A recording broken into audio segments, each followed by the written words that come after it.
Hello everybody, this is Doug at Jammin J Auto and Tire in St. Louis, Missouri. I'm going to go over something with you real quick again here. We have a car that's come in and the customer told us it just needs a battery and it's been traded in. And the funny thing is when we got underneath the hood, we started looking at this thing. It's got a new battery in it, a relatively new. And then also, someone's already put an alternator on this vehicle, so kind of chasing something else. I wonder if maybe we have what's called a parasitic drain. A parasitic drain is when you turn your car off and you walk away, but something inside of it stays on. It could be a light bulb inside the glove box. It could be, in a lot of cases on these newer cars, it's a computer or a module.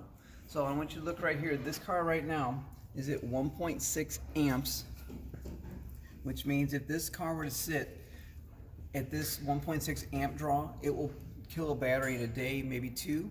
And so what we're going to do is we're going to let this thing sit and we're going to monitor the electricity or the movement of the current on this car for the next half hour, and we're going to see if it drops down or is something staying awake.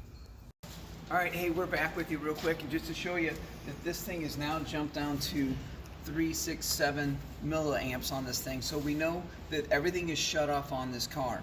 So the point of this whole video is that it just doesn't need a battery, especially on today's newer cars. There's a lot of little gadgets and gizmos and modules and computers that can stay on and cause a battery to drain.